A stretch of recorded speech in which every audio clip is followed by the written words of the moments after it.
our next guest to talk about the southern border and also this big news that came out of yesterday's cycle. After all this time, I still get a thrill walking into the Capitol, and especially on this venerable floor, knowing that we, each of us, have the honor to represent our states and do the important work of our country.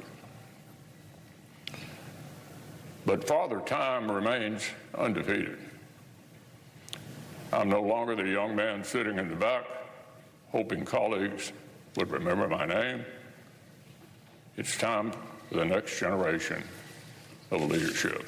Mitch McConnell announcing he's going to step down from leadership in November and that this will be his last term. This is really an important development in the Senate. Of course, there are huge issues that need to be addressed, like the southern border, and that's why we bring our next guest on. Our senator here in the state of Missouri, Eric Schmitt, joins us. Thank you so much, Senator, for the time today. It's great to have you back. It's great to be on there, and I guess I'm that younger man sitting in the back. Yeah. That's sort of your reference. But yes. I like how he said that Ronald Reagan used to call him Mitch O'Donnell. That's kind of a funny little quip that he delivered there. I just want to give you an opportunity to talk about the minority leader, I should say, and what this development means for the Republicans in the Senate. Well, it's a pretty unique opportunity to choose, a new leader of the conference and somebody I think that can help lead the country. Right, I'm very hopeful that we'll take the Senate back and be in the majority after November, and it's a very consequential role. And so for me, I'm looking for somebody who's reform-minded, a conservative leader, and that's going to be, I intend to talk to whoever kind of throws their hat in the ring. This doesn't happen very often, where you really have kind of an open interview process for who's going to be the next leader. So it's an important time for the country, and I certainly view, the race, the floor, or the majority leader race in that vein. Last question on this issue. How long should voters expect you all to pick your next leader? How long does that process intend to take?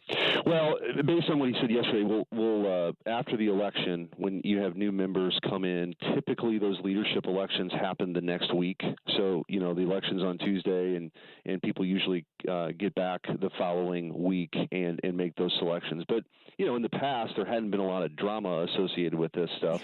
But now, there will be at least a couple people that throw their hat in the ring, and we'll see what who else does that. But for me, it'll be very important. I'm going to sit down and talk to everyone because I want to make sure that, for example, that individual senators who represent a state like Missouri are going to be able to affect legislation, whether it's appropriations or vehicles or things that we care about. There's a lot of things that go into what this looks like, and I think also being, I guess, what you could refer to as a newer member or newer generation here in the Senate in my 40s, somebody that has that kind of view of the world, right? That Washington isn't so disconnected from the people that we represent at home, and that's really important to me too. Yeah, it's incredibly important. We're so glad that you were there to help advocate for that. We're speaking with United States Senator Eric Schmitt.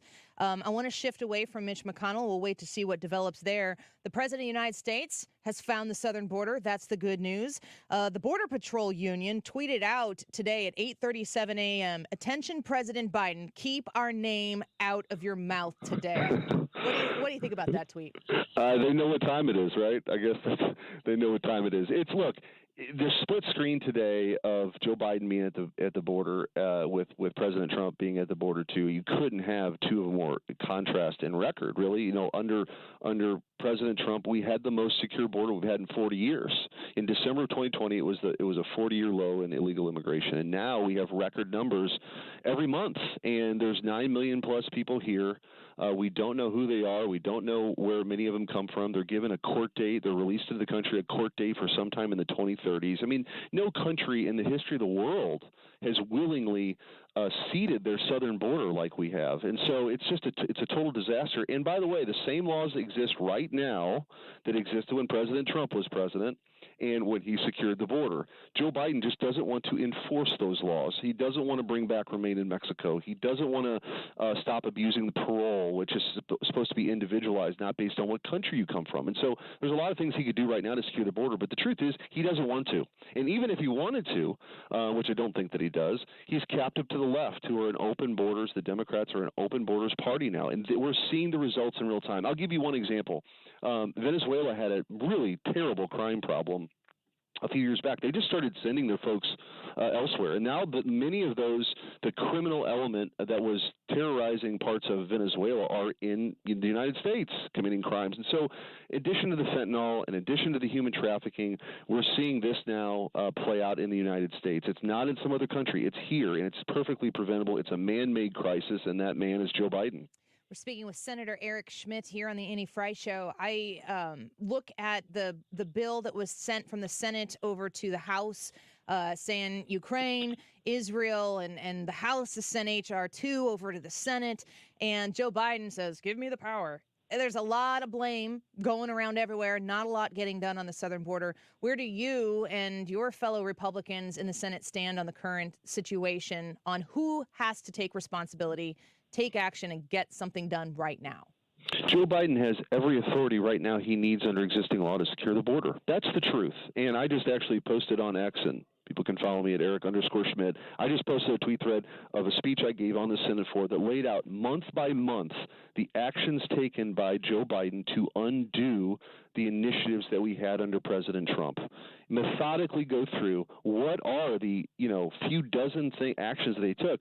Also, back in 2021, the Biden administration and Secretary Mayorkas, they were bragging about it. They were bragging that they had undone all of Trump's policies. And so we're at where we're at. So if you just got back to that, now, could you improve the law? Of course. But the border provisions that they were negotiating with the Democrats took us backwards. They were not improvements. And then when you end up with just $61 billion for Ukraine and we're not doing anything to secure our own southern border, I'm not going to support that. And I didn't. And a majority of the Republicans in the Senate didn't. So that's where we're at. Okay. Senator Eric Schmitt with us right now. Last question before I let you go, and we're very grateful for your time here on 97.1. The leadership in the House has changed. The leadership in the Senate has changed. The leadership at the RNC has changed. And all of this is coalescing around Donald Trump muscling his way through the primary season to be the nominee while he is being attacked through lawfare in every district that it seems like the Democrats can get away with it. Is your sense, being there in D.C. and also talking to your constituents in Missouri, that there is a real coalescing around Donald Trump, America First, that can win in November? I do, and you look at the people who've been in front of voters most recently. Really, America First, conservative worldview on things, and I include myself in that class. You had generational turnover in the Senate with everybody that came in recently: J.D. Vance, me, Ted Budd, Katie Britt. The list goes on, and then the people who were elected before. And then Josh Hawley, of course, my counterpart, was elected in 2018. And so you're seeing a new generation. You're seeing people say that we've got to make sure that the people of this country know we care about them, and that's going to drive our agenda. We want to make sure we have a secure border. We need to be energy dominant. There's no country's declared war on their own energy sources like we have. We should be dominant in exporting liquefied natural gas to the world, but Joe Biden, declares war on that. We've got, wage stagnation now because we've got high inflation. People in a house cost twice as much as it did just 3 years ago. So these are the kind of priorities that we need to move forward, and we need to be unapologetic about it. We're willing to fight for the American people. And that's what I ran on, and that's what I'm going to do here. And I grew up in a blue-collar neighborhood in North St. Louis County. I'm not afraid of hard work, and I'm willing to put the hard work in to make sure we get this country back on track. Yeah, Senator Schmitt, we see it. We're grateful for your time and look forward to reconnecting with you. All these news stories are developing so fast, it's hard to just pick a few to talk to you. So we hope to get you back soon, and keep up the hard work. Anytime, Annie. Take care. Thank you so much. Bye-bye. Senator Eric Schmitt, the senator from Missouri, my adopted senator.